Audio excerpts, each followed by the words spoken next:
I've never told anyone about my birthday rituals. Not my parents, not my friends, not even my ex, who I lived with for 3 years. They weren't written down anywhere. I never posted about them online. I never talked about them out loud. They were private, personal, and now I know someone else has been doing them too. My birthday is November 3rd. I'm not superstitious, but every year since I turned 18, I've followed the same routine. It started as a way to feel grounded after my mom died, then slowly turned into something I needed to do. Like if I skipped a step, something bad would happen. At exactly 12:01 a.m., I wake up. I don't use an alarm, I just wake up. Every year. I sit up in bed and take 3 deep breaths, holding the third one for as long as I can. Then I whisper, "Still here." After that, I walk barefoot into the kitchen, pour a glass of tap water, not bottled, and drink it while standing at the sink. No lights on. Then I go outside, even if it's cold, even if it's raining. I stand on my porch for exactly 1 minute, watching the street. Only after that do I allow myself to celebrate. I don't know why I do it. I just always have. Nothing bad ever happened when I finished the ritual. But one year something changed. This happened on my 31st birthday. I live in a quiet part of Oregon, about 40 minutes from Portland. Small neighborhood, old houses, lots of trees. The kind of place where strangers stand out. At 12:01 a.m., I woke up. Right on time. I sat up, took my breaths, whispered the words, "Still here." Everything felt normal until I reached the kitchen. There was a glass already sitting in the sink, filled with water. My heart skipped. I don't leave dishes out, ever. I stood there staring at it, telling myself I'd just forgotten. But when I lifted the glass, the water was cold. Fresh, like it had just been poured. I drank it anyway. That was my first mistake. I stepped onto the porch, and someone was already standing there, at the end of my driveway, watching the house. A man, tall, thin, wearing a dark jacket that blended into the night. He didn't move, didn't wave, didn't speak. I froze, my bare feet numb against the wood. Exactly 1 minute later, he turned around and walked away. I stood there shaking, long after he was gone.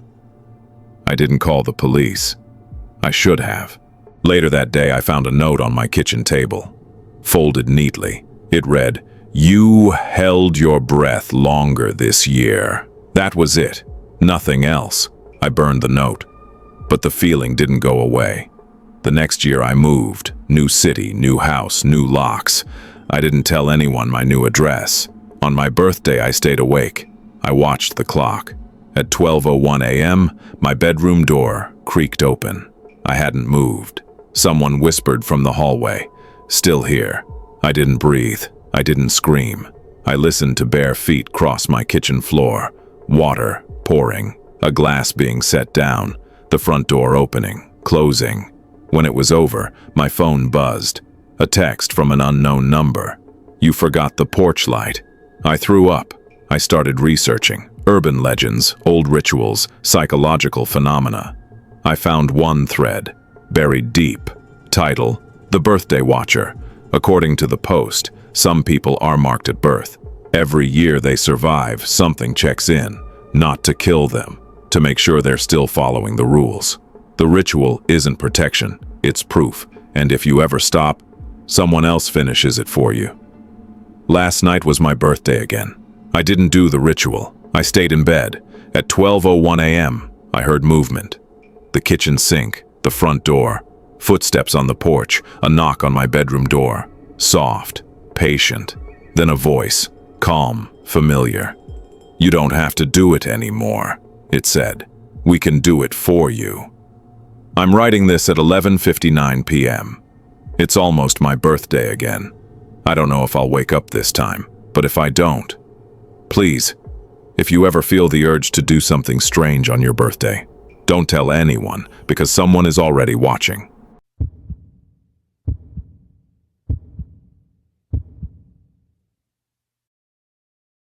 I used to love my birthday.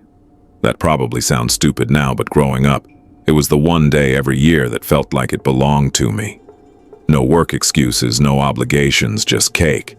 Texts from people I hadn't talked to in months, and that quiet comfort of knowing I'd survived another year. I don't celebrate anymore. Because 3 years ago, on my 27th birthday, a gift arrived from someone who knew exactly how I was going to die. And worse, every year since, the gift has been right. My birthday is September 9th. I live alone in a small rented house outside Columbus, Ohio. Quiet neighborhood, trees lining the street, the kind of place where nothing ever really happens. That morning started like any other birthday morning. Half asleep, phone buzzing with notifications, rain tapping softly against the windows. I wasn't expecting any packages, so when I heard the knock at 8:12 a.m., sharp and deliberate, I hesitated before answering. No delivery truck, no footsteps leaving, just the knock. When I opened the door, there was a small box sitting on my porch, plain brown cardboard. No return address, no shipping label, just my name written neatly across the top in black ink. First and last, spelled correctly. I picked it up. It was heavier than it looked. I checked the street. Empty. The rain had washed away any footprints. Whoever left it knew exactly when to knock and disappear. I brought it inside and set it on the kitchen table. For a long time, I just stared at it. There's a specific kind of fear that comes from being known by someone you can't see. That box felt like proof that someone had been watching my life closely enough to know where I lived when I'd be home, and that today mattered. Eventually, curiosity won. I opened it. Inside was a smaller box, wrapped in white paper, tied with a thin black ribbon. On the ribbon was a tag. It read, "Open last." Beneath that was a folded envelope. I opened the envelope first. Inside was a single sheet of paper, typed. No greeting, no signature, just one sentence. "You will die in a car accident." I laughed. Not because it was funny, but because it was absurd. Dark humor, maybe.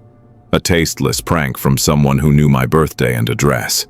Still, my hands were shaking. I unfolded the white paper. Inside was a small metallic key.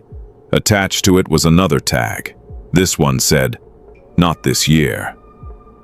I spent the rest of the day uneasy but trying to forget it. I drove to work, went through the motions, told myself coincidences happen, that anonymous threats mean nothing. That night, I put the key and the letter in a drawer and tried to sleep. I didn't. 10 months later, my coworker Daniel died. Car accident, hit by a drunk driver on his way home. The news rattled me more than I wanted to admit. Daniel had been the safest driver I knew. Never sped, never drank, always wore his seatbelt. At the funeral, I caught myself thinking about the letter. I told myself I was being paranoid until my next birthday, September 9th. Another knock. Same time, same box. This one was slightly bigger. Inside, wrapped in white paper, was a small wooden music box and another letter. This one read, "You will die by falling." My stomach dropped beneath it, but not today. The music box played when I opened it. A slow, warped version of "Happy Birthday." I threw it across the room. I called the police. They took the box, took the letter, asked questions they already knew the answers to. No fingerprints. No cameras on my street had caught anything useful. They told me it was probably a prank. I didn't believe them, because 3 weeks later, my neighbor fell from a ladder while cleaning his gutters. He died instantly. I stopped celebrating my birthday after that. I stopped opening the gifts, but they kept coming.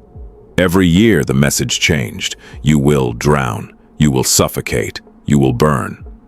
And every year someone close to me died exactly that way within months of my birthday. Friends, co-workers, once a distant cousin, never me. Always close enough to hurt. Always close enough to feel like a warning. I started isolating myself, cut off relationships, stopped answering calls. I thought if I stayed alone, maybe the pattern would break. It didn't, because the gifts changed. They started including details, dates, locations, times, and items.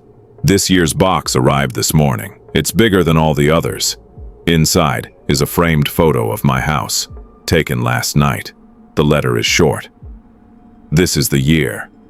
Beneath it, you die at 11:43 p.m. There's one last object in the box, a digital watch, already running, already counting down. I tried destroying it. It keeps ticking. I tried leaving town. The car wouldn't start. I tried giving the gift away. It showed back up on my table. I finally found something online, a forum thread, buried, unindexed, title, The Birthday Exchange. It explains everything. Every year, one person is chosen. They're shown how they will die. But they don't die yet. Not until they've passed the knowledge on.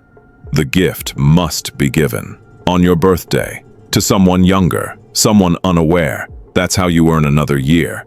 That's how you survive. I checked the watch. 11:17 p.m. I've already wrapped the box. I've written the name. My little brother. Tomorrow is his birthday. I don't know how he'll die. But the gift does. And in 26 minutes, if I don't deliver it, I'll finally find out how I do.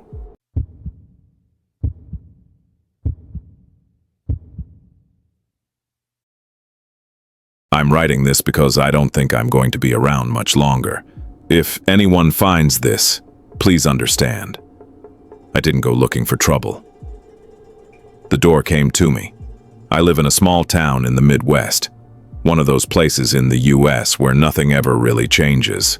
Same diners, same gas stations, same people waving from their porches like they've been glued there since the 90s. I rent a modest one-bedroom apartment above a closed-down insurance office. Old building, creaky floors, thin walls. But it's cheap, quiet, and until recently, completely normal. My birthday is October 17th. I didn't think that date mattered to anyone but me. The first time I saw the door, I assumed I was just tired. It was late, around 2:30 a.m., and I'd been awake editing videos on my laptop. The hallway outside my apartment is narrow, lit by a single flickering fluorescent light that management never bothers to fix. I stepped out to throw my trash down the chute at the end of the hall. That's when I saw it. Between my apartment door and the stairwell, there was another door. Dark wood, old-fashioned, no peephole, no handle, just a smooth brass plate where the knob should have been. And carved into the center, deep enough to catch the light, were 4 numbers. 10.17, my birthday. I stopped walking. The trash bag slipped from my hand and hit the floor, the sound echoing way louder than it should have. I stared at that door, my brain scrambling for logic. This couldn't be right. I'd lived here for 3 years. That stretch of wall had always been blank. Cracked paint, a water stain shaped like Texas. Nothing else. No door, no frame, nothing. I stepped closer. The air around it felt different, thicker, like the pressure change before a storm. I reached out, hovering my fingers an inch from the wood. I didn't touch it. Something deep in my chest told me not to. I grabbed my trash, rushed back into my apartment, and locked the door behind me. I didn't sleep that night. Every little sound, the pipes knocking, footsteps outside, the hum of the fridge, felt amplified. When morning came, I convinced myself it had been a stress hallucination. Until I opened my door. The hallway was normal again. No door, just the cracked paint. I laughed, actually laughed, out loud. I felt stupid, embarrassed. I told myself I'd been overworked, underslept, letting my imagination run wild. I went to work. All day, though, that date stuck in my head. October 17th, my birthday. That night I dreamed of knocking. In the dream, I stood in the hallway facing the door. My birthday glowed faintly, like it was lit from inside the wood. I knocked once. The knock echoed forever. From behind the door, something knocked back. I woke up gasping. The next appearance was 2 days later. This time it wasn't in the hallway. It was inside my apartment. I came home from work and immediately noticed the smell. Old wood and damp earth, like a basement that hadn't been opened in decades. I followed it down the short hallway to my bedroom. The door was where my closet should have been. Same dark wood, same brass plate, same carved numbers, 1017. My legs went weak. I had to sit down on the edge of my bed to keep from falling. The closet door, cheap white particle board, was gone, replaced. I checked my phone, took pictures, videos. In every photo, the door was there. This wasn't in my head. I called my friend Marcus, the only person I trusted not to laugh at me. "Bro," I said, whispering even though I was alone. "I need you to come over. Now." He arrived 20 minutes later. I didn't say anything, just led him to the bedroom. He stared, for a long time. "Where's your closet?" he finally asked. My heart dropped. "You see it? The door?" He nodded slowly. "Yeah, that's new." Relief flooded through me so hard I almost cried. Then Marcus frowned. "Why does it have a date on it?" I swallowed. "That's my birthday." He laughed once, not amused, nervous. "That's not funny, man. I didn't do this." We tried to open it. There was no handle, no keyhole. The brass plate was warm to the touch, like it had been sitting in sunlight. Even though my bedroom window faced north, Marcus pressed his ear against it. He froze. "There's something breathing on the other side," he whispered. That's when the knocking started. 3 slow knocks, from inside. Marcus jumped back, swearing. I stumbled with him, my back hitting the wall. The knocks came again, closer somehow, like the sound wasn't traveling through wood, but straight through my bones. Then a voice, muffled, familiar. It sounded like me. "Open the door," it said. "It's my birthday." Marcus ran. I don't blame him. He didn't even say goodbye, just bolted out of my apartment and down the stairs. I followed long enough to lock my door behind him. When I turned back around, the bedroom door was gone. Closet restored. No smell, no knocking. Marcus won't answer my calls. Neither will anyone else I tell. Because here's the thing. The door started appearing everywhere. At work, in the supply room, at the grocery store, at the end of an aisle that shouldn't have existed. Once, horrifyingly, in the bathroom mirror behind my reflection. Always the same, always my birthday. And every time the knocking got louder, every time the voice sounded more correct, like it was learning how to be me. I started researching. Missing persons, urban legends, old forums, anything involving doors, dates, birthdays. I found one post, buried deep on a forgotten message board from 2009. Title, "If you see your birth date on a door, don't open it." The post was short. It's not a door, it's a threshold. It only appears to people who are close to being replaced. Birthdays aren't celebrations, they're timestamps. If you open it, you let the correct version of you come out. Below it were replies. All deleted, all except one. Mine knocked for days. On my birthday it stopped. Everyone says I've been acting better since. My birthday is tomorrow. The door is here again. This time it's in my living room, bigger than before. The numbers are glowing. It's not knocking anymore. It's waiting. And I'm starting to realize something. I don't remember writing this, but the door does, because it just whispered something through the wood. Something only I should know. "Happy birthday," it said. "I'm ready when you are."